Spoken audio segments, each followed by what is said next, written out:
தேவனால் பயன்படுத்தப்பட்ட பாத்திரம்.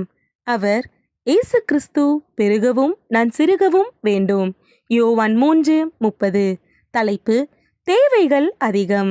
இன்றைய மிஷனரி ஜேம்ஸ் கால்வர்ட்.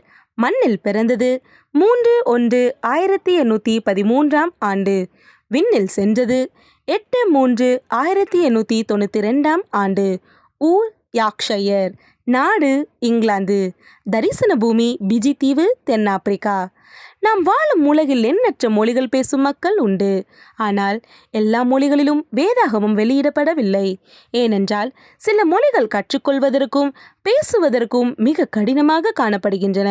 அம்மக்களை தேடி சென்று அவர்களோடு தங்கி அவர்கள் மொழியை கற்றுக்கொண்டு வேதாகமத்தை மொழிபெயர்ப்பென்பது மிக மிக சிரமம்தான். ஆயினும் கிறிஸ்துவின் அன்பால் ஏவப்பட்டவர்கள் அம்மக்களை தேடி சென்று அவர்கள் தாய்மொழியிலேயே வேதாகமத்தை மொழிபெயர்த்திருக்கிறார்கள். பிஜி தீவு. மக்கள் காட்டுமிராண்டிகளாகவும் நர மாமிச பச்சினிகளாகவும் வாழ்ந்தவர்கள். இம்மக்களை தேடி தன் மனைவி மேரி ஃபவ்லருடனும் தன் நண்பர் ஜான் ஹண்டுடனும் 1838 பிஜி தீவுக்கு பயணமானார் ஜேம்ஸ் கால்வர்ட். கடினமான மொழியாயினும் மிகுந்த ஆவலோடு அம்மக்களுக்கு வேதாகமத்தை கொடுக்க வேண்டும் என்ற தனியாத வாஞ்சையினாலும் வேகமாக அம்மொழியை கற்றுக்கொண்டார்.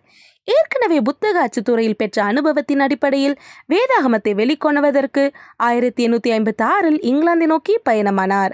1857 பிஜி மொழி வேதாகமத்துடன் பிஜி தீவுக்கு திரும்பி வந்தார். அத்தீவில் வாழ்ந்த மக்களுக்கு எழுதவும் வாசிக்கவும் கற்றுக் கொடுத்த பின்பு வேதாகமத்தை அவர்கள் கையில் கொடுத்தார். 10 ஆண்டுகள் அங்கு பணி செய்த பின் 1866 இங்கிலாந்து திரும்பினார். தென்னாப்பிரிக்காவை நோக்கி தன்னுடைய மிஷனரி பயணத்தை துவங்கினார்.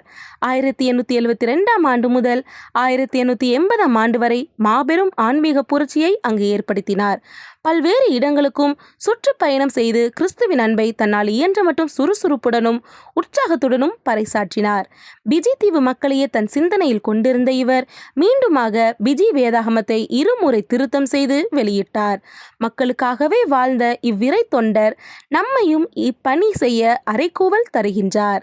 அன்பரே, வேதாகமத்தை பிற இன மக்களுக்கு கொடுப்பதில் உங்களின் பங்கு என்ன? வாழ்விலிருந்து வாழ்வுக்கு. உன் செல்வத்தை பதுக்கி வைத்தல் அழிவே, அதை இழத்தல் வாழ்வே. ஆதலால் கொடு என்கிறார் பேசன்ஸ் ஸ்டிராங்.